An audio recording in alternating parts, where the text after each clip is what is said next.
இருக்கு. இனி வீட்லயே பானிபூரி செய்யலாம் எல்லாரும். Aachi panipuri kit. The Vivo V50 with stunning design and pro-level portrait photography. Buy now. Satyabama Institute of Science and Technology. Admissions open. நம்ம last time meet பண்ணதுக்கு இப்போக்கும் gold வந்து 1500 ரூபாய் இன்க்ரீஸ் ஆயிருக்கு. ஓகேங்களா, ஒரு கிராமுக்கு நான் சொல்கிறேன். ஸோ ஏன் கோல்டோட விலை ஏறிட்டே இருக்குது அப்படின்னா மார்க்கெட்டில் அன்சர்டனிட்டி அதிகமாக இருக்குது. அதாவது எதிர்பாராத நிகழ்வுகள் நிறையா நடக்குது. Gold is a safe haven அப்படின்னு சொல்லுவாங்க. ஸோ எல்லாருமே கோல்டாக மாற்றி வச்சுப்பாங்க அவங்களோட பணத்தை. எதுக்காகனா இந்த மாதிரி அன்சர்டன் சிச்சுவேஷன்ஸில் எல்லா அசட்டும் கீழே போகும்போது கோல்டு மட்டும் மேலே போகும். இது ஒரு ஹை ரேட்டில் இருக்கே, இப்போ நம்ம வாங்கலாமான்னு கேட்டிங்கன்னா தாராளமாக வாங்கலாம். ஏன்னா இந்த வருஷம் முடிவதற்குள் ஒரு கிராமோட விலை 10,000 ரூபா தாண்டி போயிடும்.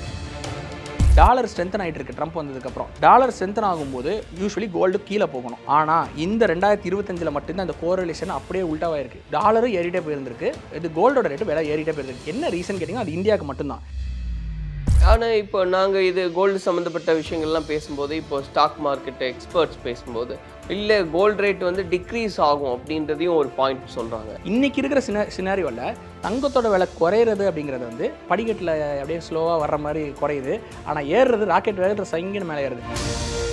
ட்ரேட் வார் நடக்குது. நாட் ஜஸ்ட் அந்த உக்ரைன் ரஷ்யா வார் தவிர்த்து ட்ரேட் வார் நடக்கும். ஒவ்வொரு நாட்டுக்குள்ளேயும் அடிச்சுக்கிறாங்க. நான் உன் பொருளை நீ என் நாட்டுக்குள்ள கொண்டு வந்து 25% டேக்ஸ் போடுவேன், என் பொருளை நீ கொண்டு வரியா நான் உனக்கு 15%, இப்படி மாற்றி மாற்றி அடிச்சுக்கிறது வந்து நல்லது இல்லை. ஆக்சுவலி அவங்க அடிச்சுக்கிறாங்க, நமக்கு இதுக்கு என்ன சம்மந்தம் சொல்லிட்டு நான் வந்து தமிழ்நாட்டில் சென்னையில் இருக்கேன், எனக்கு இதுக்கு சம்மந்தம் இல்லை அப்படிங்கிற மாதிரி நம்ம இருக்க முடியாது. நம்மளுடைய பொருளாதாரமும் அது கூட டைப் ஆகி தான் இருக்குது. இந்தியா வந்து ஒத்துக்கிறோமோ இல்லையோ இன்டைரக்ட் அமெரிக்காவை நம்பி தான் இருக்கும்.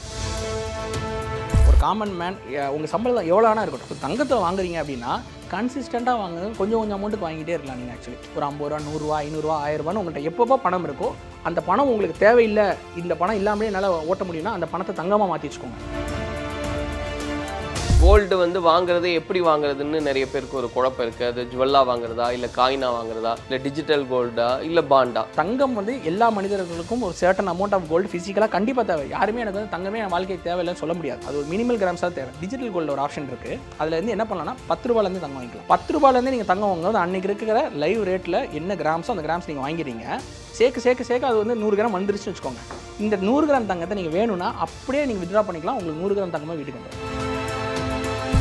ஒரு ஜுவல்லரி நம்ம டிபெண்ட் பண்ணோம், நகை சீட்டு கான்செப்ட் தான். பட் டிஜிட்டல் கோல்டுன்னு அவங்க கொண்டு வராங்கன்னா அந்த கடை எவ்வளோ வருஷமா இருக்கு, ஒரு நம்பகத்தன்மை இருக்கா இல்லையான்றது நம்மளால அனலைஸ் பண்ணிக்க முடியும். ஓகே, பட் ஆப் எப்படி நம்ம நம்பர்? ஓகே நகை கடையில் சீட்டு போட்டாலுமே ரிஸ்க் தான். அது மக்கள் நினைச்சிட்டு இருக்க நகை கடையில் நான் போடுற சீட்டு வந்து ரிஸ்க் கிடையாதுன்னு நினைச்சிட்டு இருக்காங்க. நகை கடையில் நீங்கள் போடுற சீட்டு உங்களுக்கு எப்படி ரிஸ்க்னு நான் சொல்கிறேன்.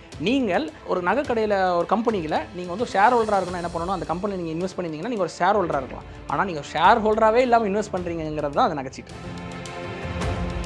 ஒரு ஆப் நம்பி தான் நம்ம போடுறோம். நீங்கள் சொன்னீங்க நிறைய ரூல்ஸ் அண்ட் ரெகுலேஷன்ஸ் எல்லாமே இருக்குது. நான் ஒரு வருஷத்துக்கு நீங்கள் சொன்ன மாதிரி டெய்லியும் 200 ரூபா போடுறேன். 1 இயர் கழிச்சு அந்த ஆப் டிஸப்பியர் ஆயிடுச்சுன்னு வைங்க. இது வந்து ஒரு புது இண்டஸ்ட்ரி, டெக்னாலஜி வைஸ் வர புது இண்டஸ்ட்ரி, மக்களுக்கு இன்னும் பரிச்சயம் ஆகாத ஒரு இண்டஸ்ட்ரியாக இருக்கிறனால அவங்களுக்கு ரிஸ்க், உங்களோட அதிகபட்ச ரிஸ்க் எவ்வளோ இருக்க போகுது? 1 கிராம் இருக்க போதா? அந்த 1 கிராம் வந்தோடனே காயின் ஆர்டர் பண்ணி வீட்டுக்கு எடுத்துக்கோங்க. ஆப்பில் தான் நீங்கள் தங்கத்தை வச்சிருக்கணும், இத்தனை வருஷம் வச்சிருக்கணும்லாம் கணக்கு கிடையாது. இன்றைக்கி 1 கிராம் வாங்கி இன்றைக்கே நீங்கள் டெலிவரி எடுத்துக்கலாம். இன்றைக்கி வாங்கிட்டீங்க சார் 8,000 ரூபாய் 1 கிராம் வாங்கிட்டீங்க. ஒரு வருஷம் கழிச்சு 10,000 ஆயிடுச்சு. கிராமுக்கு 2,000 லாபம் தானே. நீங்கள் விற்கிற அன்றைக்கி 10,000 விற்று நீங்கள் அக்கௌண்ட்டுக்கு பணமாகவே எடுத்துக்கலாம். தங்கமாக எடுக்கணும்னு அவசியம் கிடையாது.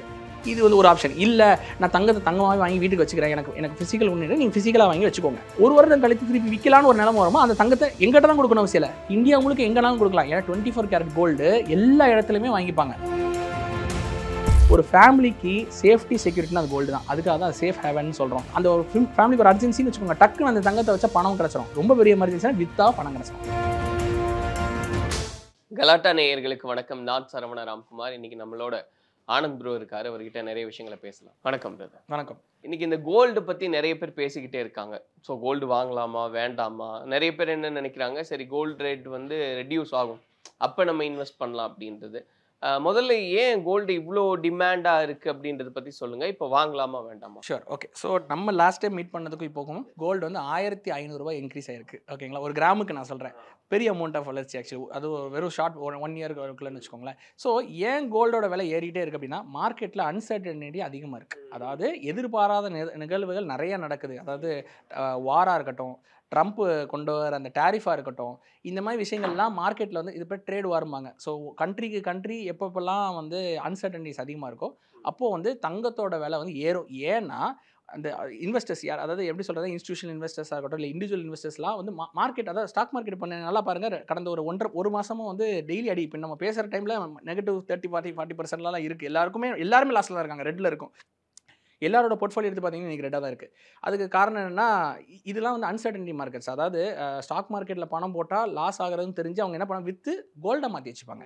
ஏன் கோல்டை மாற்றி வைக்கிறாங்கன்னா, gold is a safe haven அப்படின்னு சொல்லுவாங்க. கோல்டு வந்து ஒரு சேஃபான அசெட்டு, தனி நபரால் கண்ட்ரோல் பண்ண முடியாது, எந்த ஒரு பர்டிகுலர் கவர்மெண்ட்டோட சொத்து கிடையாது கோல்டுங்கிறது. அது ஒரு காமன் கரன்சி மாதிரி வச்சுக்கோங்க, காமன் மணி மாதிரி, ஃபார்ம் ஆஃப் மணி மாதிரி. ஸோ எல்லாருமே கோல்டாக மாற்றி வச்சுப்பாங்க அவங்களோட பணத்தை. எதுக்காகனா, இந்த மாதிரி அன்சர்டன் சிச்சுவேஷன்ஸில் எல்லா அசட்டும் கீழே போகும்போது கோல்டு மட்டும் மேலே போகும். அதனால தான் நீங்கள் கடந்த ஒரு 1.5 வருஷம் 2 வருஷமாக பார்த்துருந்தீங்கன்னா, அந்த வாரில் ஆரம்பிச்சது அக்டோபர் 2023 வாரில் ஆரம்பித்து இப்போ வரைக்கும் கண்டினியூஸாக கோல்டு வந்து புது ஆல் டைம் ஹைப் இருக்குது. 2024 ஒரு ஆல் டைம் ஹைப் வச்சு இப்போ 2025 ஒரு 2 மாதத்துக்குள்ளே கிட்டத்தட்ட 15% மேலே கோல்டு ரிட்டர்ன்ஸ் கொடுத்துருக்கு வெறும் இந்த ஒரு 2 மாதத்தில். அப்போது இதோட அர்த்தம் என்ன நம்ம புரிஞ்சுக்கிறோம் அப்படின்னா, சிம்பிள். ஸ்டாக் மார்க்கெட் மியூச்சுவல் ஃபண்ட்லேயும் நம்ம இன்வெஸ்ட் பண்ணலாமா இல்லை கோல்டில் பண்ணலாமான்னு நிறைய கேள்வி கேட்பாங்க. நான் என்ன சொல்கிறேன், ரெண்டுலேயும் பண்ணுங்கள். ஆனால் நம்மளுடைய economic situation, Jio political situation எப்படி இருக்குன்னு பார்க்கணும். உதாரணத்துக்கு வந்து உலக நாடுகள்லாம் அதிகமான, அதான் இப்போ சொன்ன மாதிரி கனடாக்கு அகேன்ஸ்டாக, பிரேசிலுக்கு அகேன்ஸ்டாக, சைனாக்கு 25% டாரிஃப் போடுறாரு. இந்த விஷயங்கள்லாம் வந்து ட்ரேட் அஃபெக்ட் பண்ணும். ட்ரேட் அஃபெக்ட் பண்ணும்போது ஆட்டோமேட்டிக்காக தங்கத்தோட மேலே தான் போகும். ஸோ இப்போ நம்ம பேசுகிற டைமுக்கு கூட கோல்டோட ரேட் வந்து 8600-700 ரேஞ்சில் இருக்குன்னு வச்சுக்கோங்களேன். இப்போ என்ன ஆகும் அப்படின்னு கேட்டிங்கன்னா, இது ஒரு ஹை ரேட்டில் இருக்கே, இப்போ நம்ம வாங்கலாமான்னு கேட்டிங்கன்னா தாராளமாக வாங்கலாம். ஏன்னா இந்த வருஷம் முடிவதற்குள் ஒரு கிராமோட விலை 10,000 ரூபா தாண்டி போயிடும். ஒரு கிராம் நான் சொல்கிறது. அப்படி பார்த்தா கூட ரஃபாக ஒரு கிராமுக்கு இன்னொரு 1300 ரூபா வரைக்கும் இன்க்ரீஸ் ஆகிறதுக்கான வாய்ப்பு இந்த வருஷமே இருக்குது. அப்போது இப்போ மக்கள் என்ன நினைக்கிறாங்கன்னா, இன்னும் கொஞ்சம் விலை குறைஞ்சானு வாங்கலான்னு வெயிட் பண்ணுறீங்க. பட் குறையாதான்னு யாருக்கும் தெரியாது. அப்போது இப்போ உங்ககிட்ட ஒரு பணம் இருக்குது, உங்களோட சம்பளம் வருது. அந்த சம்பளம் வந்து ஒரு 30,000 சம்பாதிக்கிறீங்களா, அதில் 20% 6,000 ரூபா இருக்குது. அதை கொண்டு போய் நீங்கள் தாராளமாக கோல்டில் போட்டு வச்சிடலாம். எந்த விதமான வெயிட் பண்ணணும்னு அவசியமே கிடையாது. ஏன்னா அதை நான் சொல்கிற மாதிரி ஒரு 6 மாதமோ இல்லை 1 வருடம் கழித்து நீங்கள் 8,600க்கு வாங்கினீங்களா இல்லை 8,700க்கு வாங்கினீங்களா மேட்டரே கிடையாது. தங்கம் வாங்கினீங்களா இல்லையா தான் மேட்டர். அன்றைக்கி வந்து 10,000 தாண்டி போயிடும். இன்னொரு ரீசன் சொல்லிடுறேன், டாலர் ஸ்ட்ரென்த்தன் ஆகிட்டு இருக்குது. ட்ரம்ப் வந்ததுக்கப்புறம் டாலர் ஸ்ட்ரென்த்தன் ஆகும்போது யூஸ்வலி கோல்டு கீழே போகணும். ஆனால் இந்த 2025 மட்டும்தான் இந்த கோரிலேஷன் அப்படியே உல்ட்டாவாக இருக்குது. டாலரும் ஏறிட்டே போயிருந்திருக்கு, இது கோல்டோட ரேட்டு விலை ஏறிட்டே போயிருந்துருக்கு. என்ன ரீசன் கேட்டிங்கன்னா, அது இந்தியாவுக்கு மட்டும்தான். இந்தியா வந்து இந்தியன் கரன்சி US டாலருக்கு நிகராக பார்க்கும்போது வீழ்ச்சி அடைஞ்சிட்டே இருந்திருக்கு. லாஸ்ட் ஒரு 2 மாதமாக நீங்கள் பார்த்துருப்பீங்க. 83.50 இருந்தது, 87.50 வரைக்கும் ஒரே மாதத்தில் குறைஞ்சி போச்சு. அது ஐஎன்ஆரோட வேல்யூ குறைஞ்சிருச்சு, டிப்ரிஷியேட் ஆயிடுச்சு. ஸோ இதன் காரணமாக என்ன ஆகுது அப்படின்னு கேட்டிங்கன்னா, நமக்கு வேற இம்போர்ட் ஹெவி கண்ட்ரி. அப்படின்னு என்ன அர்த்தம்னா, நம்மளோட எக்ஸ்போர்ட்டை விட இம்போர்ட் ஜாஸ்தி இந்தியாவில். அதில் நம்பர் 1 வந்து கச்சா எண்ணெய். கச்சா எண்ணெய் தான் நம்ம அதிக விலை கொடுத்து நிறைய இம்போர்ட் பண்ணுறோம். அடுத்து அதிகமாக இம்போர்ட் பண்ணுறது கோல்டு. அப்போ கோல்டு நிறைய நம்ம வெளிநாடுகள்லேருந்து இம்போர்ட் பண்ணும்பொழுது அதையுமே நம்ம டாலரில் தான் வாங்குகிறோம். கச்சா எண்ணெயும் டாலரில் தான் வாங்குகிறோம், தங்கத்தையும் டாலரில் வாங்குகிறோம். இப்போ டாலரை கொடுத்து வாங்கும்போது அவன் என்ன ஆயிடுச்சு, டாலருக்கு நிகரான ஐஎன்ஆர் வேல்யூ வீழ்ச்சி அடைஞ்சிட்டே அது 87 போகுது. இன்னும் இந்த வருஷம் முடிவதற்குள் 95-100 கேரண்டீட் ஒரு டாலர். அப்படி போகும் பொழுது நான் சொன்ன 10,000 ரூபா இல்லை 11,000 ரூபா ஆனாலும் ஆச்சரியப்படுறதுக்கு இல்லை, ஒரு கிராம் நான் சொல்கிறேன். ஸோ அப்போ என்ன ஆகுது அப்படின்னு கேட்டிங்கன்னா, இதுக்கு காரணம் வந்து சர்வதேச தொழில் இதில் ஐஎன்ஆருக்கான டிமாண்டு கம்மியாக இருக்குது. அதனால் ஐஎன்ஆர் வந்து நம்ம இந்தியாவில் மட்டும்தான் அது வேல்யூபிளாக பார்க்குறாங்க. மற்ற நாடுகள் எல்லாமே டாலரை வேல்யூபிளாக பார்க்குறாங்க. ஸோ அதனால் டாலர் சிந்தனாயிட்டு இருக்குது, ஐஎன்ஆர் வீழ்ச்சி அடைஞ்சிட்டு இருக்குது. ஸோ இப்போ இந்த மாதிரி நேரத்தில் என்ன பண்ணலாம், அகைன் அது வந்து ஆட்டோமேட்டிக்காக நம்மளை வந்து பண வீழ்ச்சியில் போகும்போது நம்ம சேவ் பண்ணி வச்சிருக்கிற பணம் வந்து விரயமாயிட்டே இருக்கும், நம்மளை தெரியாமலே, நம்ம கண்ணுக்கு தெரியாமலே. நீங்கள் ஐஎன்ஆரை இந்தியன் ரூபாயை பேங்க் அக்கௌண்ட்டில் சும்மா வச்சுருந்தீங்கன்னா அது உங்கள் கண்ணுக்கு தெரியாமலே குறைஞ்சிக்கிட்டே இருக்கும் அதோட வேல்யூ. நல்லா பார்த்தா தெரியும். இன்றைக்கி வந்து நான் சொன்ன மாதிரி 8,000 சில்லரை கொடுத்து தான் 1 கிராம் வாங்க முடியும். 6 மாதம் கழிச்சு பார்த்தீங்கன்னா அதே 1 கிராம் தங்கத்தை நீங்கள் 10,000 கொடுத்து வாங்குற நிலைமை வரும். ஸோ தங்கம் இன்றைக்கி வாங்காமல் இருந்தால் என்ன ஆகும் அப்படின்னு கேட்டிங்கன்னா, நீங்கள் அதிக விலை கொடுத்து ஃபியூச்சரில் வாங்க வேண்டிய ஒரு கட்டாயம் வந்துடும். அதுதான் அதோட உண்மை. ஆனால் இப்போ நாங்கள் இது கோல்டு சம்மந்தப்பட்ட விஷயங்கள்லாம் பேசும்போது, இப்போ ஸ்டாக் மார்க்கெட் எக்ஸ்பர்ட்ஸ் பேசும்போது இல்லை கோல்டு ரேட் வந்து டிக்ரீஸ் ஆகும் அப்படின்றதையும் ஒரு பாயிண்ட் சொல்கிறாங்க. அது எப்படி நம்ம எடுத்து? Okay, so simple. இப்போ வந்து அவங்க என்ன சொல்கிறாங்க அப்படின்னா, கோல்டு வந்து இப்போ நல்ல உச்சத்தை தொட்டுருச்சு, கோல்டு கீழே போகும் அப்படின்னு சொல்கிறாங்க. இப்போ கோல்டு வந்து கீழே குறையும் போது நல்லா பார்த்தீங்கன்னா தெரியும், கிராமுக்கு 50 ரூபா, 100 ரூபா, 150 ரூபா இப்படி தான் குறையும். ஆனால் ஏறும் பொழுது 300 ரூபா, 400 ரூபா, 500 ரூபா, 1000 ரூபான்னு ஏறிடும். நம்ம நல்ல எக்ஸாம்பிள் நம்மளே லாஸ்ட் 1 இயர் பார்த்து நான் சொல்லிட்டேன், 1500 ஏறி இருக்கு. ஆனால் குறையிறது பாருங்கள், கிராமுக்கு 50 ரூபா, 100 ரூபா. ஸோ அப்போது இன்றைக்கி இருக்கிற சினாரியோவில் தங்கத்தோட விலை குறையிறது அப்படிங்கிறது வந்து படிக்கட்டில் அப்படியே ஸ்லோவாக வர்ற மாதிரி குறையுது. ஆனால் ஏறுறது ராக்கெட் வேகத்தில் சங்கின்னு மேலே ஏறுது. அப்போது நம்ம தங்கமாக இப்போவே வாங்கி வச்சுருக்கிறது, ஏன்னா தங்கத்தை லாங் டர்மாக பாருங்கள். இன்றைக்கி வாங்கி நாளைக்கு விற்கிற ஒரு பொருளாக பார்த்தீங்கன்னா தங்கத்தில் தயவுசெய்து வாங்காதீங்க. நான் தங்கம் வாங்க போகிறேன் அப்படின்னா 6 மாதம் 1 வருஷ காலம் நான் அதை பற்றி தொடவே மாட்டேன். அதை நான் வாங்கி வச்சுட்டு அது மூலயமா என்னோட வெல்த்தை பில்ட் பண்ண போகிறேன்னு பார்க்கலாம். நீங்கள் சொன்ன அந்த மியூச்சுவல் ஃபண்ட் ஸ்டாக் மார்க்கெட் எக்ஸ்பர்ட்ஸ்லாம் இன்றைக்கி இப்போ கேளுங்க, மார்க்கெட் டவுனில் இருக்குது. இப்போ மார்க்கெட் டவுனில் இருக்குது என்ன சொல்லுவாங்கன்னா, இப்போ நீங்கள் வாங்கணும் அப்படிம்பாங்க அதை போய். ஆனால் நேற்று வாங்கினவங்க இன்றைக்கி போய் பார்த்தா மறுபடியும் இன்னொரு லோ வந்திருக்கு. நேற்று வாங்கினதுக்கப்புறம் சார் நான் நேற்று வாங்கினதே இன்றைக்கி குறைஞ்சிருச்சு சார், மறுபடியும் வாங்குங்கம்பாங்க. சரி, பிரச்சனை கிடையாது. ஆனால் யாருக்குமே தெரியாது அது ரெக்கவர் ஆகிறதுக்கு எவ்வளோ வருஷம் ஆகும்னு. அதாவது ஸ்டாக் மார்க்கெட் ரெக்கவரி அப்படிங்கிறது இப்போ வந்து இது வந்து ஒரு கைண்ட் ஆஃப் ஒரு பிளாக் ஸ்வான் ஈவெண்ட் மாதிரி ஒரு டெப்ரிசியேஷன். அதாவது கோவிடுக்கு அடுத்து வந்த மேஜர் ஸ்டாக் மார்க்கெட் ட்ராப் இந்த இதுதான்.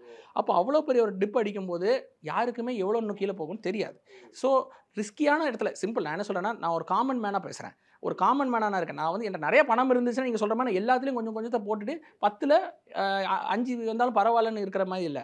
காமன் மேனுக்கு வந்து ஒவ்வொரு ரூபாவும் முக்கியம். அப்போ அவங்க போடுற ஒவ்வொரு ரூபாவும் ரிஸ்க் இல்லாத இடத்துல போட்டதுன்னா அவங்களுக்கு பெட்டரு. ஸோ 100 விஷயங்கள் நடக்குது உலகத்தில் அப்படின்னா அதில் 95 விஷயங்கள் அன்சர்டனாக தான் நடக்குது. இப்போ இருக்கிற காலகட்டத்தில் 5 விஷயம் தான் சர்டனாக நடக்குது. ஸ்டாக் மார்க்கெட் மியூச்சுவல் ஃபண்ட் ஜெயிக்கணும் அப்படின்னா அந்த 5 விஷயங்கள் கரெக்டாக நடக்கணும். அதாவது என்ன 5% வச்சுக்கோங்களேன். ஃபார் எக்ஸாம்பிள் வந்து மார்க்கெட் யுஃபோரியாவில் இருக்கணும். அதாவது உலக நாடுகளில் அமைதியாக இருக்கணும், வார் நடக்கக்கூடாது, மக்கள் கையில் நிறைய பணம் புழக்கத்தில் இருக்கணும். இப்படி இருந்துச்சுன்னா ஸ்டாக் மார்க்கெட் பீக்கில் இருக்கும். ஆனால் வார் அப்படின்னு ஒரு வார்த்தை வந்துருச்சுன்னா உலக நாடுகள் அன்சர்டனிட்டி, இந்த மாதிரி மற்ற விஷயங்கள், ட்ரேட் வார். இப்போ ட்ரேட் வார் நடக்குது. நாட் ஜஸ்ட் அந்த உக்ரைன் ரஷ்யா வார் தவிர்த்து ட்ரேட் வார் நடக்கும். ஒவ்வொரு நாட்டுக்குள்ளேயும் அடிச்சுக்கிறாங்க. நான் உன் பொருளை நீ என் நாட்டுக்குள்ள கொண்டு வந்து 25% டேக்ஸ் போடுவேன், என் பொருளை நீ கொண்டு வரியா, நான் உனக்கு 15%, இப்படி மாற்றி மாற்றி அடிச்சுக்கிறது வந்து நல்லது இல்லை. ஆக்சுவலி உலக நாடுகள் நல்லது இல்லை. அப்போது மக்கள் அவங்க அடிச்சுக்கிறாங்க, நமக்கு இதுக்கு என்ன சம்மந்தம் சொல்லிட்டு நான் வந்து தமிழ்நாட்டில் சென்னையில் இருக்கேன், எனக்கு இதுக்கு சம்மந்தம் இல்லை அப்படிங்கிற மாதிரி நம்ம இருக்க முடியாது. நம்மளுடைய பொருளாதாரமும் அது கூட டைப் ஆகி தான் இருக்குது. இந்தியா வந்து ஒத்துக்கிறோமோ இல்லையோ இன்டைரக்டாக அமெரிக்காவை நம்பி தான் இருக்கும். ஐடி செக்டாரே அமெரிக்காவை நம்பி தான் இருக்குது ஆக்சுவலி. சரிங்களா? அப்படி பார்க்கச்சல அங்கே ஏதாவது ஒரு பிரச்சனைனா அது நம்மளையும் இன்டைரக்டாக அஃபெக்ட் பண்ணும். ஸோ அதுக்கு நம்ம தயாராகிக்கிறதுக்காக தான் அப்பப்போ இருக்கிற பணத்தில் அது எவ்வளோங்கிறது மேட்டரே கிடையாது. அது 50 ரூபா இருந்தாலும் பரவாயில்ல, அதை நீங்கள் கொண்டு போய் தங்கத்தில் இன்றைக்கி போட்டு வைக்கிறதுக்கான சேஃப்டி என்னென்னா அது சேஃபான ஒரு அசெட்டு. 6 மாத காலம் தாண்டிட்டீங்க அப்படின்னா தங்கத்தில் உங்களால் லாஸ் பண்ண முடியாது. இப்போ நான் ஸ்டாக் மார்க்கெட்டில் ஒரு ஸ்டாக்கை நான் 100 ரூபாய்க்கு வாங்குறேன், அது 200 300 கூட போயிருக்கலாம். நான் மேபி விற்றுருக்க மாட்டேன். என்ன நினைப்பில் இருப்பேன், எனக்கு இந்த பணம் தேவையில்லை, ஃபியூச்சரில் நான் விற்றுக்கலாம்னு நினைக்கிறேன். இப்போ இந்த காலகட்டத்தில் ரெட் வரும்போது டக்குன்னு ட்ராப் ஆகுது. என்னோட 100 ரூபாய்க்கு கீழேயும் போயிடுச்சுன்னு வச்சுக்கோங்க, 90 ரூபா ஆயிடுச்சு. 300 ரூபா அந்த ஸ்டாக்கு 90 ரூபா ஆயிடுச்சு. இப்போ எனக்கு விற்கவும் முடியாது, ஏன்னா விற்றா லாஸ் ஆகிடும். அந்த ஒரு ஸ்டாக்குக்கு 10 ரூபா லாஸ். அப்போது முதலுக்கு மோசம் வர்றதுக்கான சான்சஸ் இந்த அன்சர்டனிட்டி டைம்ஸில் அதிகம். இப்போ அன்சர்டனிட்டி டைம்ஸில் போய் இந்தமாதிரி ரிஸ்கி மார்க்கெட்டில் எடுக்கிறதுங்கிறது வந்து அட்லீஸ்ட் ஒரு மிடில் கிளாஸ்க்கோ லோவர் மிடில் கிளாஸ் நான் சஜஸ்ட் பண்ண மாட்டேன். அவங்க அதை பண்ணாங்க அப்படின்னா ஒரு தப்பான ஆன்சர், ஒரே ஒரு தப்பான முடிவு அவங்களுடைய டோட்டல் அமௌண்ட்டே காலி பண்ணுறதுக்கு வாய்ப்பு இருக்குது. ரைட்டுங்களா? இதனாலேயே நிறைய பேர் என்ன பயந்துக்கிட்டு ஸ்டாக் மார்க்கெட் மியூச்சுவல் ஃபண்டும் போக மாட்டாங்க, இன்வெஸ்ட்டே பண்ண மாட்டாங்க. அதுவும் தவறு. இன்வெஸ்ட்டே பண்ணாமல் நீங்கள் பணத்தை பேங்க் அக்கௌண்ட்டில் வச்சுக்கிட்டே இருந்தீங்கன்னா இன்ஃப்ளேஷன் உங்களை அஃபெக்ட் பண்ணிடும். அதை பற்றி ஒரு தனி டாபிக் நம்ம தனியாக பேசலாம். பட் இன்ஃப்ளேஷனுக்கு நீங்கள் பை கொடுத்துருவீங்க. ஸோ டெக்னிக்கலி நீங்கள் மியூச்சுவல் ஃபண்ட் ஸ்டாக் மார்க்கெட் எனக்கு தெரியாது, எனக்கு புரியாது, அது ரொம்ப ரிஸ்கி, எல்லாமே ஓகே. ஆனால் நான் அதில் பணம் போடலை, நான் இன்வெஸ்ட்டே பண்ணாமல் இருக்கேன், பேசாமல் நான் போய் பேங்க்கில் போட்டு ஃபிக்ஸட் டெபாசிட்டில் போட்டிருந்தீங்கன்னா அதுவும் தப்பு தான். அது இன்ஃப்ளேஷனுங்கிறதுனால எஃப்டியுமே தப்பு தான். ஓகே, நான் தான் கேட்க வந்தேன், ஏன்னா கோல்டு பெட்டரா எஃப்டி பெட்டரான்னு கேட்க வந்தேன். நீங்கள் எஃப்டி வேண்டாம். ஆமாம், ஓகே. அதுக்கு ரீசன் இன்ஃப்ளேஷன் டாப்பிக்கில் பேசுவோம் அதை பற்றி. அண்ட் இப்போ நான் சொன்ன மாதிரி ஸோ அப்போ என்ன பண்ணணும், ஒரு காமன் மேன் உங்கள் சம்பளம் எவ்வளோ ஆனால் இருக்கட்டும், அதில் 20% கண்டிப்பான முறையில் டிசிப்ளின்ங்கிற ஒரு வேர்டு முக்கியம். இன்வெஸ்டிங்க்கும் டிசிப்ளின்னு ஒரு விஷயம் ரொம்ப முக்கியம். இப்போது நான் உதாரணத்துக்கு நான் சொல்லணும்னா, ஜிம்முக்கு வந்து நான் போகிறேன்னு வச்சுக்கோங்களேன், வருடத்தில் 12 மாதத்தில் 12 தடவை மட்டும் நான் ஜிம்முக்கு போயிட்டு ஃபிட்டாக இருக்குன்னு நினச்ச முடியுமா? அது யாராலையுமே அப்படி இருக்க முடியாது. அதே மாதிரி ஆனால் மக்கள் எப்படி தங்கம் வாங்குவாங்க தெரியுமா? 12 மாதத்தில் 12 தடவை தான் வாங்குவாங்க. நல்லா பாருங்கள், மாதத்தில் ஒரு நாள் போய்ட்டு தங்கத்தில் ஏதோ ஒரு அமௌண்ட்டை போட்டு வந்துடுவாங்க. அப்புறம் போட்டுட்டு தங்கத்தில் வந்து எனக்கு என்னடா ரிட்டர்ன்ஸ் இப்படி, ஏன்னா நீங்கள் வாங்குற அன்றைக்கி தான் தங்கத்தோட விலை கம்மியாக இருக்கணும்னு எந்தவித அவசியமும் கிடையாது. ஸோ தங்கத்தை வாங்குறீங்க அப்படின்னா கன்சிஸ்டண்ட்டாக வாங்க, கொஞ்சம் கொஞ்சம் அமௌண்ட்டுக்கு வாங்கிட்டே இருக்கலாம் நீங்கள் ஆக்சுவலி. சரிங்களா? ஒரு 50 ரூபா 100 ரூபா 500 ரூபா 1000 ரூபான்னு உங்கள்கிட்ட எப்பப்போ பணம் இருக்கோ, அந்த பணம் உங்களுக்கு தேவையில்லை, இந்த பணம் இல்லாமலே என்னால் ஓட்ட முடியும்னா அந்த பணத்தை தங்கமாக மாற்றி வச்சுக்கோங்க. தங்கமும் பணமும் ஒன்று தான். தங்கம் தான் ஆக்சுவலி இன்ஃபேக்ட் ரியல் பணம். இந்த ரூபா நோட்டு இருக்குது தெரியுமா, இது வந்து ஆர்டிஃபிஷியல் மணி. ஆர்டிஃபிஷியல் மணினா பேப்பர் மணி. ஒரு பிரிண்டர்லேருந்து யார் வேணும், அது யார் மீன்ஸ் கவர்மெண்ட் வேணும்னா பிரிண்ட் எடுத்துக்கலாம். ஸோ அது வந்து அன்லிமிட்டட் சப்ளை. அதுக்கு வந்து ஒரு சப்ளை கேப்பே கிடையாது. தேவைன்னா அதிகமாக பிரிண்ட் பண்ணிப்பாங்க, தேவையில்லைன்னா கம்மியாக பிரிண்ட் பண்ணிப்பாங்க. ஆனால் பிரிண்டிங்கை ஸ்டாப் பண்ண முடியாது. பிரிண்டிங்கை ஸ்டாப் பண்ணால் எக்கனாமி ஸ்டாப் ஆகிடும். அப்போ ரூபா நோட்டை அச்சடிச்சிருக்காங்க. அப்போது பணத்தை மக்கள் சேர்க்க ஆரம்பிச்சிங்கன்னு வச்சுக்கோங்களேன், அதுக்கு தான் லிமிட்டே கிடையாது, அது ரேரே கிடையாது, எவ்வளோனா பண்ணலாம். ஆனால் தங்கம் ரேர். இன்னொரு ஃபேக்ட் சொல்கிறேன், அடுத்த 8லேருந்து 10 வருஷத்துக்கு தேவையான அவ்வளோதான் தங்கமே இருக்குது மைன் பண்ணுறதுக்கு. அதுக்கு மேலே தங்கமே கிடையாதான் எர்த்தில். அப்போ தங்கம் 10 வருடம் கழித்து ரொம்ப ரேர் ஆகிடும். அதில் விலை என்ன இருக்கும்னு எங்களால் இன்றைக்கே ப்ரெடிக்ட் பண்ண முடியல. ஆனால் கண்டிப்பான முறையில் ஒரு விஷயம் சொல்லலாம், எவ்ரி இயர் ஹிஸ்ட்ரி நம்மளே பார்த்தா தெரியுமே, ஒரு வருஷமோட தங்கத்தை ரேட்டை எடுத்து பாருங்கள், கன்சிஸ்டண்டாக ஏறிட்டே தான் போயிருக்கு. அப்போ ஒரு மிடில் கிளாஸாக லோவர் மிடில் கிளாஸ் ஒரு பர்சன், நான் புத்திசாலிலாம் கிடையாது சார், ஆனால் எனக்கு வந்து என்னால் முயற்சி போட்டு என்னால் வேலை பார்க்க முடியும், சம்பாதிக்க முடியும், சம்பாதிச்ச காசு என்ன பண்ணணும் அப்படின்னு கேட்டாங்கன்னா, கண்ணை மூடிட்டு தங்கத்தில் போடுறது வந்து ரொம்ப பெட்டர். ஏன்னா ரிஸ்கே கிடையாது, வாங்கி வச்சுட்டு பொறுமையாக உலகத்தில் என்ன நடந்தாலும், அது அசம்பாவிதம் நடந்தாலும் தங்கம் வந்து மேலே தான் போகும். ஓகேங்களா? அப்போது ஷுவர் ஷார்ட்டாக ஒரு அசெட்டில் எனக்கு வந்து பாசிட்டிவ் ரிட்டர்ன்ஸ் கிடைக்குங்கிற மாதிரி இருக்கிற ஒரு அசெட்டை விட்டுட்டு ஏன் ரிஸ்கி பெட்டை போய் அவங்க எடுக்கணும்? ஒரு ஸ்டாக் மார்க்கெட், மியூச்சுவல் ஃபண்டை சொல்லணும்னு சொல்லிடுறேன். மியூச்சுவல் ஃபண்டில் போட்டு இன்வெஸ்ட் பண்ணிகிட்டே இருங்க, எஸ்ஐபி பண்ணிகிட்டே இருந்தீங்கன்னா ஒரு வருஷங்களில் நீங்கள் வந்து இவ்வளோ கோடி வந்துடும், அவ்வளோ கோடி வந்துடும்னு நிறைய கால்குலேட்டரில் போடுறாங்க. அவங்க சொல்வதெல்லாம் ஆன் பேப்பரில் எழுதி மேத்தமெட்டிக்ஸ் போட்டிங்கன்னா கரெக்டாக தான் வரும், நான் இல்லைன்னு சொல்லலை. ஆனால் நல்லா பாருங்கள், ஹிஸ்ட்ரியில் 8 வருஷத்துக்கு ஒருக்க ஏதாவது ஒரு பெரிய பூதாகரமான ஒரு விஷயங்கள் நடந்துகிட்டே இருக்குது. கோவிடாக இருக்கட்டும், அதுக்கு முன்னாடி இருக்கிற அந்த 2008 இருக்கிற இது ஹவுசிங் மார்க்கெட் கிராஷாக இருக்கட்டும், அதுக்கு முன்னாடி இந்த சுனாமியாக இருக்கட்டும், இந்த மாதிரி ஏதாவது ஒரு அசம்பாவிதங்கள் வந்து உலகத்தில் நடந்துக்கிட்டே தான் இருக்கும். சரிங்களா? அப்போது அதை நம்ம வந்து ரிஸ்கி பெட்டை எடுத்துகிட்டு அது எப்படி சொல்லலாம், வந்தால் மழை போனால் எல்லாமே போயிடுங்கிற மாதிரி ஒரு சிச்சுவேஷனில் போய் பணத்தை வந்து ஒரு middle class lower middle class போட்டால் நான் சஜஸ்ட் பண்ண மாட்டேன். அது வந்து ஒரு அப்பர் மிடில் கிளாஸோ இல்லை எனக்கு நிறைய இன்வெஸ்ட்மெண்ட், இது என்னோட இந்த பணம் எனக்கு நட்டமானாலும் எனக்கு வாழ்க்கை பாதிக்காதுங்கிறவங்க வந்து அதில் இன்வெஸ்ட் பண்ணி தாராளமாக பண்ணலாம். ஆனால் என்னோடய வாழ்வாதாரத்துலேருந்து ஒரு கஷ்டப்பட்ட ஒரு அமௌண்ட்டை நான் எடுத்து இன்வெஸ்ட் பண்ணுறேன்னா அதை சேஃபாக இன்வெஸ்ட் பண்ணி அதை சேஃபாக க்ரோ பண்ணுறது தான் ஒரு மிடில் கிளாஸ்க்கு பெட்டராக இருக்கும்னு நான் யோசிக்கிறேன். அதனால் அதுக்கு ஏற்ற ஒரு அசெட்னா தங்கம் தான். இப்போ இந்த இயர் எண்டிங்குள்ளே 1 கிராம்ன்றது 10,000 வர்றது உறுதியாக வரும். ஓகே, ஸோ இப்போ இதை ஒட்டியே பேசலாம் சார். நம்ம அந்த கோல்டு வந்து வாங்குறது எப்படி வாங்குறதுன்னு நிறைய பேருக்கு ஒரு குழப்பம் இருக்குது. அது ஜுவல்லாக வாங்குறதா, இல்லை காயினாக வாங்குறதா, இல்லை டிஜிட்டல் கோல்டா, இல்லை பாண்டா, இதில் ஏதாவது வித்தியாசம் இருக்கு?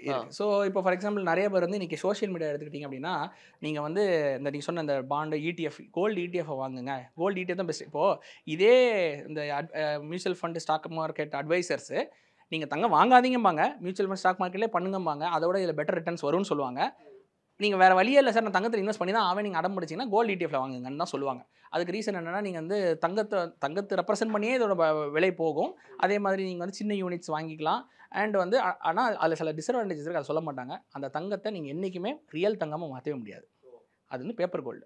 பேப்பர் கோல்டுனா அந்த தங்கம் வந்து நீங்கள் ஒரு உதாரணத்துக்கு சொல்ல, நீங்கள் கோல்டு ETFல ஒரு 100 கிராம் வச்சுருக்கீங்க.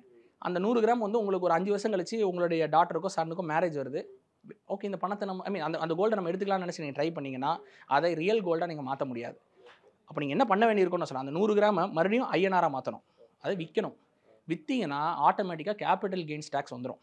ஏன்னா நீங்கள் வாங்கின ரேட் ஒன்றா இருக்கும், 5 வருட காலங்களில் தங்கத்தோட விலை ஏறி இருக்கும். அந்த ஏறின விலை அன்றைக்கி நீங்கள் விற்பீங்க, அதுக்கு ஒரு லாபம் உங்களுக்கு வந்திருக்கும். கரெக்டாக தானே? ஒரு 1 லட்சம் இன்வெஸ்ட் பண்ணியிருக்கீங்க, ஒரு பேச்சுக்கு சொல்கிறேன், 2 லட்சம் ஆயிடுச்சு அப்படின்னா அந்த அடிஷ்னல் 1 லேக்குக்கு நீங்கள் கட்டாயமாக அது லாங் டேர்ம் கேபிட்டல் கெயின்ஸ் நீங்கள் 5 வருஷம் கழிச்சுனா 2 வருஷத்துக்கு உள்ளே இருந்துச்சுன்னா ஷார்ட் டேர்ம் கேபிட்டல் கெயின்ஸ்னு ஒன்று இருக்குது. அது வந்து மாறும். லாங் டேர்ம் கேபிட்டல் கெயின்ஸ் வந்து 12%, short term capital gains 20%. So நீங்கள் 2 வருடத்துக்குள்ளேயே அந்த தங்கத்தை அந்த ETF நீங்கள் விற்றீங்க அப்படின்னா உங்கள் லாபத்தில் 20% நீங்கள் கவர்மெண்ட்டுக்கு கொடுக்கணும். இது போக வந்து அதில் AMF ஆனுவல் மெயின்டெனன்ஸ் ஃபீஸ்னு ஒன்று இருக்குது. இதெல்லாம் பார்க்கும்போது நீங்கள் 100 கிராம் வச்சிருந்த மாதிரி இருக்கும். அதை பணமாக மாற்றி திருப்பி நீங்கள் கோல்டு வாங்கலாம். சரி, கல்யாணத்துக்கு எப்படி தங்கம் வேணும்ல வாங்கலாம்னு போனீங்க அப்படின்னா உங்கள் கையில் வந்து ஒரு 90 கிராம் தான் இருக்கும். மிச்சம் 10 கிராம் இந்த மாதிரி விஷயங்களுக்கு போயிடும். புரியுதுங்களா? என்னடா நம்ம 100 கிராம் வச்சுருந்தோம், கடைசியில் நம்ம அதை பணமாக கோல்டாக மாற்றலாம் ட்ரை பண்ணால் நமக்கு அதில் ஒரு 10 கிராம் போயிடுச்சு. திருப்பி அதை செய்கூலி சேதாரம் போட்டு நீங்கள் நகை வாங்கும்போது இன்னும் கொஞ்சம் கிராம்ஸ் போயிடும். ஸோ கூட்டி கழிச்சு பார்த்தீங்கன்னா உங்களுக்கு நான் சொல்கிறது புரியும். ஸோ தங்கம் வந்து எல்லா மனிதர்களுக்கும் ஒரு சர்டன் அமௌண்ட் ஆஃப் கோல்டு ஃபிசிக்கலாக கண்டிப்பாக தேவை. யாருமே எனக்கு வந்து தங்கமே என் வாழ்க்கைக்கு தேவையில்லைன்னு சொல்ல முடியாது. அது ஒரு மினிமல் கிராம்ஸாக தேவை. அப்போ அந்த மினிமல் கிராம்ஸை சேர்க்கறதையாவது ஃபிசிக்கலாக சேர்க்கணும் அப்படின்னா நீங்கள் சொல்கிற அடுத்த ஒரு ஆப்ஷன் நான் சொல்கிறேன். இது டிஜிட்டல் கோல்டு ஒரு ஆப்ஷன் இருக்குது. அதில் வந்து என்ன பண்ணலாம்னா 10 ரூபாயிலேருந்து தங்கம் வாங்கிக்கலாம். 10 ரூபாயிலேருந்து நீங்கள் தங்கம் வாங்கும்போது அன்றைக்கி இருக்கிற லைவ் ரேட்டில் என்ன கிராம்ஸோ அந்த கிராம்ஸ் நீங்கள் வாங்கிடுறீங்க. சேர்க்க அது வந்து 100 கிராம் வந்துருச்சுன்னு வச்சுக்கோங்க. இந்த 100 கிராம் தங்கத்தை நீங்கள் வேணும்னா அப்படியே நீங்கள் வித்ட்ரா பண்ணிக்கலாம். உங்களுக்கு 100 கிராம் தங்கமாக வீட்டுக்கு வந்துடும். இங்கே வந்து அந்த கேபிட்டல் கெயின்ஸ் டேக்ஸ் வராது. ஏன்னா நீங்கள் தங்கத்தை விற்கலை. தங்கத்தை விற்காம நீங்கள் கொஞ்சம் கொஞ்சமாக சேர்த்து வச்ச அந்த 100 கிராமை அப்படியே வீட்டுக்கு எடுத்துக்கிறீங்க. நீங்கள் தங்கத்தை விற்கலாம், அந்த 100 கிராம் வச்சு அப்படியே நீங்கள் நகை செஞ்சுக்கலாம். அதாவது இது வந்து நம்ம இந்த டிஜிட்டல்ல வந்து நிறைய ஜுவல்லரி ஷாப்ஸே வந்து டிஜிட்டல் கோல்டா தராங்க. அது இல்லை, அது போக வேற சில ஆப்ஸ் இருக்கு. உதாரணம் நாங்களே ஒரு ஆப் அது மாதிரி ஒன்று வச்சிருக்கோம். அது பேர் ஆரா கோல்டுன்னு ஒரு ஆப் நாங்கள் பில்ட் பண்ணியிருக்கோம். அது டிஜிட்டல் கோல்டு. நீங்கள் சொல்கிற அந்த இது நகை கடையில் இருக்கிற ஆப்ஸ் வந்து நகை சீட்டை தான் டிஜிட்டல் கோல்டாக கன்வெர்ட் பண்ணி வச்சிருக்காங்க. அந்த ஆப்ஸ் வேற. அதுவும் அதே கணக்கு தானான்னு கேட்குறேன். அது வந்து நீங்கள் வந்து ஒரு வருடம் 11 மாதங்கள் போடணும். அது வந்து நகை சீட்டு கான்செப்ட் தான் வரும். நீங்கள் இன்னைக்கு போடுற அமௌண்ட்டை 11 மாதம் கழித்து 12வது மாதத்தில் போய் நிறைய நகையாக தான் எடுக்க முடியும். சரிங்களா? நான் அப்படி சொல்லலை. தங்கத்தை தங்கமாகவே சேமிக்கணும். தங்கத்தை தங்கமாகவே சேமிக்கணும் அப்படின்னா உதாரணத்துக்கு நான் சொல்கிறேன். நீங்கள் வந்து இன்றைக்கி ஒரு 1000 ரூபா இருக்குன்னா 1000 ரூபாய்க்கு நீங்கள் வாங்கினீங்கன்னா 1000 ரூபாய்க்கு இன்றைக்கி லைவ் ரேட்டில் 24 கேரட் தங்கம் என்ன விலையோ அது வந்து உங்களுக்கு அப்படியே அலோகேட் ஆகிடும். ஓகேங்களா? நீங்கள் கொஞ்சம் கொஞ்சமாக நீங்கள் வாங்கும்போது நான் ஒரு உதாரணத்துக்கு இப்போ 9000 ரூபா ஒரு கிராம் வருதுன்னா 9000 நீங்கள் 1000 ரூபா போடும்போது ஒரு கிராம் வந்துருதா? இந்த ஒரு கிராம் வந்து ஒரு கிராம் காயினா நீங்கள் உங்கள் வீட்டுக்கே டோர் ஸ்டெப் டெலிவரி ஆகிடும். நீங்கள் வந்து இதை போய் நகையாக எடுக்கணும் அவசியம் இல்லை. நீங்கள் கேட்டனால நான் சொல்கிறேன், நகையாக வாங்குறது இன்வெஸ்ட்மெண்ட்டான்னு கிடையாது. நகையாக நீங்கள் வாங்கும்பொழுது அதுக்கு வந்து நீங்கள் செய்கூலி சேதாரம் கொடுப்பீங்க.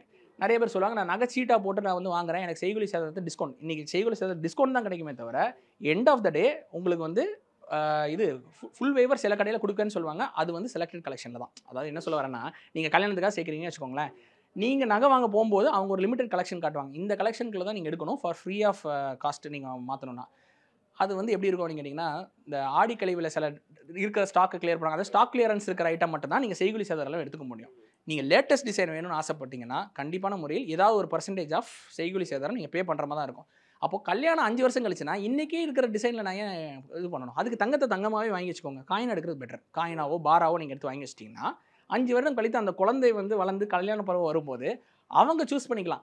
அப்போ எனக்கு இந்த டிசைன் வேணும், எனக்கு அந்த டிசைன் சூஸ் பண்ணும்போது இந்த தங்கம் நீங்கள் சேர்த்து வச்சிருங்க, அப்படியே அந்த தங்கத்தை கொடுத்து நீங்கள் நகையாக மாற்றிக்கலாம். நீங்கள் விற்கணும்னு அவசியமே கிடையாது. ஸோ இது வந்து பார்க்கும்போது ஆபரணத்தை விட ஆபரணத்தை இன்றைக்கி ஆபரணமாக எடுக்கிறத விட்டுட்டு தங்கத்தை தங்கமாகவே எடுப்பீங்க. ஏன்னா அந்த செய்கூலி சேதார அமௌண்ட்டுக்கும் நீங்கள் கோல்டாக வாங்கிக்கலாம். ஸோ எந்த வேல்யூ அடிஷனும் இல்லாமல் நீங்கள் தங்கமாக வாங்குறதுக்கு டிஜிட்டல் கோல்டு ஒரு பெட்டர் ஆப்ஷன். இன்றைக்கி நிறைய ஆப்ஸ்க்குள்ள டிஜிட்டல் கோல்டு இருக்குது. இல்லை, அது நம்பகத்தன்மை எப்படி சார்? ஏன்னா அந்த ஒரு கேள்வி வந்துடும் இல்லையா? இப்போது ஒரு ஜுவல்லரி நம்ம டிபெண்ட் பண்ணுறோம், நகை சீட்டு கான்செப்ட் தான், பட் டிஜிட்டல் கோல்டுன்னு அவங்க கொண்டு வராங்கன்னா அந்த கடை எவ்வளவு வருஷமா இருக்கு, ஒரு நம்பகத்தன்மை இருக்கா இல்லையான்றது நம்மளால அனலைஸ் பண்ணிக்க முடியும். ஓகே, பட் ஆப் எப்படி நம்ம நம்பர்? ஓகே. ஸோ இதுக்கு வந்து சென்ட்ரல் கவர்மெண்ட்ல ரெகுலேஷன்ஸ்லாம் இருக்குங்கிறது. அதாவது இது வந்து ஃபின்டெக் கேட்டகரியில் வருது, ஃபினான்ஷியல் டெக்னாலஜி. இது வந்து நகைக்கடை கான்செப்டே கிடையாது ஆக்சுவலி. இவங்க அப்படியே நாங்கள் என்ன சொல்கிறோன்னா, we are reinventing the way people buy gold. நகைக்கடையில் போய் நம்ம வாங்கி பழகிட்டோம். ஓகேங்களா? எப்படின்னா மாதத்தில் ஒரு நாள் 5000 10,000 எடுத்து கொண்டு போய் ஒரு நகைக்கடையில் கொண்டு போய் நம்ம சீட்டை கட்டிக்கிட்டே இருப்போம். ஃபைனலாக 12வது மாதத்தில் நகையை வாங்கி இதுவே நம்மளுக்கு பழகிடுச்சு. ஆனால் இன்றைக்கி இருக்கிற அந்த டெக் வேர்ல்டில் நம்மளுக்கு வந்து இன்றைக்கி காய்கறி பாலே வீட்டுக்கு வந்துடுது. அதே மாதிரி நீங்கள் தங்கமும் வீட்டுக்கு வருது. அதை தான் நாங்கள் பண்ணியிருக்கோம். இட்ஸ் லைக் நீங்கள் தங்கத்தை தேடி போக தேவையில்லை, தங்கம் உங்களை தேடி வீட்டுக்கு வந்துடும். நீங்கள் சொன்ன அந்த விஷயத்தை நான் சொல்கிறேன். சென்ட்ரல் கவர்மெண்ட் இதுக்கான லைசன்ஸஸ், சர்டிஃபிகேஷன்ஸ், கோல்டோட பியூரிட்டிக்கு BIS சர்டிஃபிகேஷன்ஸ் அண்ட் வந்து MCL ரெஜிஸ்ட்ரேஷன்ஸ், GST கவுன்சிலில் வந்து ப்ரெஷியஸ் மெட்டலுக்கான அப்ரூவல், இது எல்லாமே ரொம்ப ஸ்ட்ரிக்டாக அந்த கம்பெனி கரெக்டாக பண்ணி தான் கொடுப்பாங்க. சரிங்களா? ரெண்டாவது நீங்கள் சொல்கிற இந்த ஒரு விஷயத்துக்காக சொல்கிறேன், டிஜிட்டல் கோல்டு வந்து 1:1 backed with gold and silver. அப்படின்னா என்ன அர்த்தம்னா, நீங்கள் வந்து ஒரு அந்த ஆப்பில் 1 கிராம் வாங்குனீங்கன்னா அவங்க ஃபிசிக்கல் வால்ட்டில் 1 கிராம் ஹோல்டு பண்ணுவாங்க. இது வந்து digital gold doesn't mean that virtual, கண்ணுக்கு தெரியாத கோல்டுன்னு அர்த்தம் கிடையாது. நீங்கள் ஃபிசிக்கல் கோல்டை டிஜிட்டல் ரெப்ரசன்டேஷன் வாங்கிக்கிறீங்க, உங்கள் ஆப்பில் 1 கிராம் காட்டுது. சரி, இன்னொரு நான் ரிஸ்க்கு குறைக்கிறதுக்கு ஒரு வழி சொல்கிறேன். ஓகேங்களா? நகை கடையில் சீட்டு போட்டாலுமே அது ரிஸ்க் தான். அது மக்கள் நினச்சிட்டு இருக்காங்க நகை கடையில் நான் போடுற சீட்டு வந்து ரிஸ்க்கு கிடையாதுன்னு நினச்சிட்டு இருக்காங்க. கிடையாது. நகை கடையில் நீங்கள் போடுற சீட்டு உங்களுக்கு எப்படி ரிஸ்க்குன்னு நான் சொல்கிறேன். நீங்கள் ஒரு நகை கடையில் ஒரு கம்பெனியில் நீங்கள் வந்து ஒரு ஷேர் ஹோல்டராக இருக்கணும். என்ன பண்ணணும், அந்த கம்பெனியில் நீங்கள் இன்வெஸ்ட் பண்ணியிருந்தீங்கன்னா நீங்கள் ஒரு ஷேர் ஹோல்டராக இருக்கலாம். ஆனால் நீங்கள் ஷேர் ஹோல்டராகவே இல்லாமல் இன்வெஸ்ட் பண்ணுறீங்கிறது தான் அந்த நகைச்சீட்டு. எப்படின்னா மாதம் நான் உங்களுக்கு ஒரு அமௌண்ட் கொடுப்பேன், எனக்கு 11 மாதம் முடிஞ்சதுக்கப்புறம் உங்களுக்கு ஒரு வட்டி கொடுக்கணும்ல. ஏன்னா நீங்கள் பணம் கொடுத்துருக்கீங்க, உங்கள் பணத்துக்கு ஒரு வட்டி வரும்ல. அந்த வட்டியை தான் உங்களுக்கு செய்கூலி சேதாரத்தில் வே ஆஃப் பண்ணுறாங்க. ஸோ மக்கள் நினச்சிக்கிறாங்க, சீட்டு போட்டால் எனக்கு ஃப்ரீயாக அவங்க வந்து எனக்கு நகை செஞ்சு தராங்கன்னு நினைக்கிறாங்க. இல்லை, நீங்கள் கொடுத்த பணத்துக்கு அதை அவங்க யூஸ் பண்ணுறாங்கல்ல. அந்த 11 மாத காலங்கள் அந்த நகை கம்பெனி அந்த பணத்தை யூஸ் பண்ணி அட்வர்டைஸ்மெண்ட்டோ, பிஸ்னஸ் இன்வென்ட்ரி கூட்டுறதோ, இல்லை புது ஷோரூம் ஓப்பன் பண்ணுறது, இந்த மாதிரி எதை வேணாலும் பண்ணி அவங்க பிஸ்னஸை பெருக்குவாங்க. அந்த பிஸ்னஸில் அந்த லாபத்துலேருந்து ஒரு அமௌண்ட்டை உங்களுக்கு செய்கூலி சேதாரத்தில் வேவ் ஆஃப் டிஸ்கவுண்ட் கொடுக்குறாங்க. ஸோ அதுவும் ஒரு சதவீதம் தான் பண்ணுறாங்க. ஃபுல் வேவ் ஆஃப் வந்து கொடுக்குறது வந்து நான் லிமிட்டட் தான் நான் சொல்லிட்டேன். லேட்டஸ்ட் டிசைன் வேணும் சார், எனக்கு ஆன்டிக் மாடல் வேணும்லாம் கேட்டிங்கன்னா ஃபுல் வேவ் ஆஃப் பண்ண மாட்டாங்க. ஆன்டிக் டிசைன்லாம் 24% வேஸ்டேஜ். ஸோ அதெல்லாம் வந்து உங்களுக்கு ஓகே எடுத்துகிட்டு போங்கன்னு சொல்ல மாட்டாங்க. கண்டிப்பாக அதில் வந்து என்ன சொல்லுவாங்கன்னா, சரி சார் உங்களுக்கு வந்து 12% கம்மி பண்ணுறேன், இன்னொரு 12% பே பண்ணிட்டு போங்கன்னு தான் சொல்லுவாங்க. எண்ட் ஆஃப் த டே பார்க்கும்பொழுது அப்படி பண்ணும்போது வந்து அது மக்கள் கால்குலேட் பண்ணி பார்க்கும்போது அது வந்து மக்களுக்கு பெரிய லாபகமாக இருக்கான்னு பார்த்தா கிடையாது. ஆனால் ஏன்னா நீங்கள் திருப்பி பே பண்ணியிருக்கீங்களா, அந்த லேட்டஸ்ட் டிசைன் வேணும்னா நீங்கள் செய்யக்கூடிய சேதாரம் பே பண்ணுறீங்க, என்ன கம்மியாக பே பண்ணுறீங்க. அப்போ கூட்டி கழிச்சு பார்க்கும்போது மறுபடியும் நீங்கள் கொஞ்சம் எக்ஸ்ட்ரா பே பண்ணுற மாதிரி இருக்கும். ஸோ இன்வெஸ்ட்மெண்ட்டாக பார்க்க வேண்டாம். ஆபரணமாக வாங்க போகிறேன், எனக்கு வந்து ஆபரணம் போட பிடிச்சிருக்கு, யூஸ் பண்ண பிடிச்சிருக்குன்னு தாராளமாக வாங்கிக்கலாம், அது பிரச்சனையே கிடையாது. இல்லை நான் இன்வெஸ்ட்மெண்ட் பர்பஸ்க்காக பண்ணுறேன் அப்படின்னா தங்கத்தை தங்கமாகவே வாங்கிக்கோங்க. அது ஒரு ரீசேல் வேலையும் ஜாஸ்தி. நான் இப்போ சொன்ன மாதிரி டிஜிட்டல் கோல்டு ஆப்ஸில் வர்றது வந்து 24 கேரட் தங்கம் வரும். நகைக்கடையில் நீங்கள் வாங்குற 91.6 22 கேரட் வாங்குவீங்க. 22 கேரட்டில் வந்து காப்பர் மிக்சிங் இருக்கும். ஆனால் அந்த டிஜிட்டல் கோல்டில் நீங்கள் வாங்குறது வந்து 24 கேரட் வாங்கும்போது உங்களுக்கு ரீசேல் வேல்யூமே பெட்டராக இருக்கும். இல்லை நீங்கள் இந்த பியூர் கோல்டை நாளைக்கு நகையாக கன்வெர்ட் பண்ணி அப்படியே கன்வெர்ட் பண்ணிக்கலாம். நீங்கள் வந்து இதை போய் விற்கணும்னு அவசியம் கிடையாது. அதாவது கோல்டை விற்று பணமாக மாற்றி பணமாக திருப்பி கோல்டை மாற்றணும் பண்ணாதீங்க. அது டபுள் கன்வர்ஷன், உங்களுக்கு லாஸ் ஆகும். அப்படி பண்ணக்கூடாது. ஸோ கோல்டை அப்படியே இது கூட காப்பர் மிக்ஸ் பண்ணால் அது மாற்றிடலாம். 24-22 மாத்திரம் ரொம்ப ஈஸி. ஸோ அது வந்து அப்போ டிஜிட்டல் கோல்டுன்றது பெனிஃபிட் தான் கண்டிப்பாக. ஏன்னா 10 ரூபாயிலேருந்து வாங்கலாமே. 10 ரூபாய்க்கு வாங்க. Simple sir. இப்போ என்ன சொல்கிறதுனா, நிறைய மக்கள் நமக்கு என்ன பண்ணுறாங்கன்னா, நம்ம நினச்சிட்டு இருக்கோம் எல்லாருக்கையும் இன்னைக்கு பணம் இருக்குது, எல்லாரும் வாங்கிறாங்கன்னு நினைக்கிறோம். இல்லை, அது ஒரு பெரும் சதவீத மக்கள் அந்த வறுமை கோட்டுக்கு கீழே இருக்கிறவங்களாலலாம் வந்து இன்றைக்கி வந்து அந்த 10 ரூபாய்க்கு வாங்குறதுங்கிறது ஒரு பெரிய பெனிஃபிட் ஆக்சுவலி. ஏன்னா அவங்களால நகை கடையில் வாங்கவே முடியாதுன்னு அவங்க நினச்சிட்டாங்க ஆக்சுவலி. ஏன்னா நகை கடையில் போனால் 1 கிராம் வாங்கணும். 1 கிராம் வாங்குறதுக்காக நான் நகை கடைக்கு போனால் 9,000 இன்றைக்கி என்கிட்ட இருக்குன்னா தான் நான் போக முடியும். இந்த சோகால்டு நான் சொல்கிறேன் டெய்லி வேஜ் பீப்புளெலாம் எப்போ 9,000 சேர்த்து கொண்டு போய் வாங்கணும். சரி, அவங்க 9,000 சேர்க்க ட்ரை பண்ணுறாங்கன்னு வச்சுக்கோங்களேன். அவங்க போய் வாங்குறதுக்குள்ள அதில் வேலை 10,000 ஆகிடும். மறுபடியும் அது 8 கனவாக போயிட்டே இருக்குல்ல. அதுக்கு இன்றைக்கி நான் வேலைக்கு போனேன், எனக்கு ஒரு 600 ரூபா கிடச்சிச்சு. அது என்ன வேலை வேணா இருக்கும், சித்தாள் வேலை கூட இருக்கட்டும். 600 ரூபா சம்பாதிச்சிட்டார்ல, அந்த 600 ரூபா 100 ரூபா எடுத்து கோல்டில் வந்துட்டார். கோல்டில் போட்டார். அன்றைக்கி இருக்கிற கிராமுக்கு அந்த கோல்டை மாறிடுச்சு. இப்படி அவர் கொஞ்சம் கொஞ்சமாக பண்ணும்பொழுது அது கிராமம் மில்லியாக ஆட் ஆகி 1 கிராம் வந்துடும். இப்போ அவரும் கோல்டு வாங்கலாம்.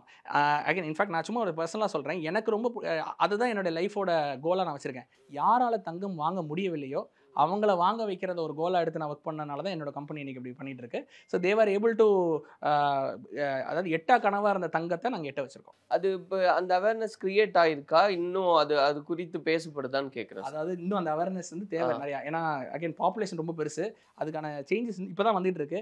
ஒன்றும் இல்லை, 15 வருஷத்துக்கு முன்னாடி பார்த்தீங்கன்னா 10-12 வருஷத்துக்கு முன்னாடி பார்த்தீங்கன்னா அமேசான் ஃப்ளிப்கார்ட்னு ஒரு கான்செப்ட்டில் யாரும் வாங்குறதே பயப்படுவாங்க ஆக்சுவலி. ஆன்லைனில் வாங்கினா வீட்டுக்கு போட்டு வருமா அப்படின்னு. செங்கல் தான் வரும், வரும், செங்கல் வருங்கிற பயம் இருந்து இன்னைக்கு அது மாறிடுச்சு. இன்னைக்கு வந்து ஆன்லைன் வரது தான் அதிகம். ஆஃப்லைன் ஸ்டோரில் இருக்கிற சேல்ஸ் குறைஞ்சிருச்சு ஆக்சுவலி சொல்ல போனால். மொபைல் ஃபோன் வாங்கினாலும் எல்லாரும் ஆன்லைன் ஆர்டர் பண்ணுறாங்க. ஏன்னா ஆஃபர் கிடைக்கும், டிஸ்கவுண்ட் கிடைக்கும். அவனுக்கு எங்கே அந்த ஆஃபர் டிஸ்கவுண்ட் கிடைக்கும் அப்படின்னு கேட்டிங்கன்னா ஆப்ரேஷனல் காஸ்ட் கம்மி. ஆப்ரேஷனல் காஸ்ட் கம்மினா அவன் அமேசான் வந்து எல்லா ஊர்லேயும் கடை போடணும்னு அவசியம் கிடையாது. அவன் சிங்கிள் வேர் ஹவுஸ்லேருந்து இந்தியா முழுக்க டெலிவரி பண்ணும்போது அவனுக்கு ஆப்ரேஷனல் காஸ்ட் கம்மியாகுது. அப்போ பொருளோட விலையில் ஆட்டோமேட்டிக் டிஸ்கவுண்ட் கொடுத்துட்றான். அப்போ மக்கள் என்ன ஆட்டோமேட்டிக்காக நினைக்கிறாங்க, இங்கே நம்ம எதுக்கு ஆஃப்லைன் ஸ்டோரில் போய் கூட கொடுக்கணும், நம்ம வந்து ஆன்லைன்லேயே வந்து பொருள் வாங்கிக்கலாம் வாங்கினாங்க. அதே மாடல் இப்போ டிஸ்ட்ரப்ஷன் நாங்கள் அதை தான் பண்ணிட்டு இருக்கோம். We are disrupting the market that தங்கத்தை உங்கள் வீடு தேடி கொண்டு வந்துடுறோம். நாங்கள் ஒரு சிங்கிள் வால்ட்டில் இருந்து இந்தியா முழுக்க டெலிவரி பண்ணுறோம். அப்படி பண்ணும்போது என்ன ஆயிடுது, எங்களுக்கு ஆப்ரேஷன் காஸ்ட் கம்மி. ஸோ நாங்கள் தேவையில்லாத அடிஷ்னல் வேல்யூ அடிஷன்ஸ் எந்த விதமான ஹிடன் சார்ஜும் போட தேவை கிடையாது. கஸ்டமருக்கு கோல்டாகவே வீட்டுக்கு டெலிவரி பண்ணிடுறோம். அப்போ உங்கள் டைமும் மிச்சம், பணமும் மிச்சம். இதுதான் கான்செப்ட். ஸோ நிறைய டிஸ்கஸ் பண்ணியிருக்கோம். கண்டிப்பாக அந்த தங்கம் குறித்து ஒரு புரிதலை உண்டு பண்ணும் அப்படின்னு நினைக்கிறேன். 100%. ஸோ நான் என்ன சஜஸ்ட் பண்ணுவேன்னா, அட்லீஸ்ட் அதான் நான் சொன்னேன், டிசிப்ளின் ரொம்ப முக்கியம், பேஷன்ஸ் ரொம்ப முக்கியம். இது ரெண்டுமே வந்து இன்வெஸ்ட்மெண்ட் எதுவாக இருந்தாலும் முக்கியம். அதாவது தங்கத்தில் நான் சொல்ல வரேன், அது ஸ்டாக் மார்க்கெட் மியூச்சுவல் ஃபண்ட்னாலும் முக்கியம். ஆனால் அன்ஃபார்ச்சுனேட்லி நான் சொன்ன மாதிரி எனக்கு ரிஸ்க் எடுக்க பயமாக இருக்குது அப்படின்னு நினச்சிங்கன்னா கண்ணை மூடிட்டு தங்கத்தில் போட்டுட்டு ரிஸ்க்கே இல்லாமல் சந்தோஷமாக நீங்கள் இன்வெஸ்ட் பண்ணலாம். டிசிப்ளின்டாக பண்ணுங்கள். இந்த மாதம் நீங்கள் இப்போ ஒரு பேச்சு சம்பளம் வந்துருச்சு, ஆனால் நீங்கள் வந்து டூர் போகலான்னு பிளான் பண்ணுறீங்க அப்படின்னா அந்த 20% கை வைக்காதீங்க. அந்த சேலரியில் அந்த 20% 6,000 ரூபா எடுத்து இன்றைக்கி 6,000 மிச்சம் பண்ணி நம்ம டூர் போகலான்னு நினைக்காம 6,000 ரூபா தங்கத்தில் போட்டுட்டு பேலன்ஸ் இருக்கிற அமௌண்ட் இருக்குல்ல அதில் டூர் போயிட்டு வாங்க தாராளமாக. இதுதான் பண்ணணும். ஸோ கன்சிஸ்டன்சி ரொம்ப முக்கியம். கன்சிஸ்டண்ட்டாக பண்ணிக்கிட்டே இருக்கணும். ஸோ சேலரியில் முதல்ல அந்த 20%ன்றது அந்த அடுத்த செகண்ட் இன்வெஸ்ட் பண்ணிடணும். பண்ணிவிட்டு அடுத்த வேலையை பிளான் பண்ணணும். பண்ணினால் கண்டிப்பாக சொல்கிறேன், உங்களை அறியாமலேயே நீங்கள் திரும்பி பார்க்கும்பொழுது ஒரு பெரும் கார்பஸ் ஆஃப் கோல்டு ஒரு ஈஸியாக 1 பவுன் 1.5 பவுன்லாம் சேவ் பண்ணிடலாம். ஒன்றுமே இல்லை. நான் ஒரு சின்ன ஒரு எக்ஸாம்பிள் சொல்கிறேன். ஒரு ஆட்டோ டிரைவருங்க, நான் சொன்ன இந்த கான்செப்ட் ஒரு ரியல் லைஃப்பில் ஒரு ஆட்டோ டிரைவர், தண்டையார்பேட்டையில் ஒரு டிரைவர். இவர் என்ன பண்ணுறாரு, இவர் டெய்லி ஊபர் ஓலா ரெண்டுமே ஓட்டுறாரு. ஒரு நாளைக்கு 16 மணி நேரம் ஆட்டோ ஓட்டுவார். சரிங்களா? அவ்வளோ ஹார்ட் ஒர்க் பண்ணி ஒரு நாளைக்கு 1000 ரூபாயிலேருந்து 1200 வருமாமா அது ரெண்டுலையும். அந்த அமௌண்ட்டில் அவர் வந்து தங்கம் வாங்க நினச்சிட்டு இருக்காரு. நான் சொன்ன இந்த டிஜிட்டல் கோல்டு மெத்தடில் டெய்லி 200 வாங்க ஆரம்பிச்சிட்டார். ஏன்னா அவர் வர இதில் ஃபஸ்ட்டு 200 வாங்கிட்டு தான் வீட்டுக்கே பணம் எடுத்துகிட்டு போவார். ஏன்னா வீட்டுக்கு பணம் முதல்ல எடுத்துகிட்டு போனோன்னா எல்லாமே செலவாயிடும் அவருக்கு. ஸோ முதல்ல எடுத்து சேவ் பண்ணி வச்சுட்டு அப்புறம் பணத்தை எடுத்துகிட்டு போகும்போது 4 மாதத்துல 8 கிராம் சேவ் பண்ணார். ஒரு ஆட்டோ டிரைவருக்கு 1 பவுன் அப்படிங்கிறது பெரிய விஷயம் அவருக்கு. அவர் என்கிட்ட சொல்லும்போது அதான் சொன்னார், சரி எனக்கு வந்து வாழ்க்கையில் கனவு தங்கமே நான் வாங்குவேன்னு நினச்சிட்டு இருந்தேன், ஆனால் என்னால் வாங்க முடிஞ்சு. நான் சொல்கிறேன் அந்த 200 டெய்லி வாங்கினதுங்கிறது 2023 1 கிராமோட விலை 6000 ரூபாய்க்கு கீழே இருந்தப்போ இப்போ 8700 ஆயிடுச்சு. அவர் சொல்கிறார் அந்த 8 கிராம் இன்றைக்கி அவருக்கு அப்படியே அப்ரிசியேஷன் ஆயிருக்கு. அவருக்கு ஒரு ஆபத்து, ஒரு ஃபேமிலிக்கு சேஃப்டி செக்யூரிட்டினா அது கோல்டு தான். அதுக்காக தான் சேஃப் ஹேவன் சொல்கிறோம். அந்த ஒரு ஃபேமிலிக்கு ஒரு அர்ஜென்சின்னு வச்சுக்கோங்க, டக்குன்னு அந்த தங்கத்தை வச்சா பணம் கிடச்சிரும். ரொம்ப பெரிய எமர்ஜென்சினா விற்றா பணம் கிடச்சிரும். 2 பண்ணிக்கலாம் நீங்கள், அது உங்களோட விருப்பம். விற்கிறதாங்கிறது உங்கள் சாய்ஸு. ஆனால் உங்களுக்கு இமீடியட்டாக பணம் கிடைக்கிறது தங்கத்தில் மட்டும்தான் கிடைக்கும். வேறு எந்த நீங்கள் ஒரு வீடு வச்சுருந்தீங்கன்னா கூட டக்குலாம் பணம் கிடைக்காது. இதில் இன்னொரு டவுட் சார், இது ஓகே கேள்வியான்னு தெரியல, பட் நிறைய பேருக்கு இப்படி ஒரு கேள்வி இருக்கலாம். ஒரு ஆப்பை நம்பி தான் நம்ம போடுறோம். நீங்கள் சொன்னீங்க நிறைய ரூல்ஸ் அண்ட் ரெகுலேஷன்ஸ் எல்லாமே இருக்குது. நான் ஒரு வருஷத்துக்கு நீங்கள் சொன்ன மாதிரி டெய்லியும் 200 போடுறேன்.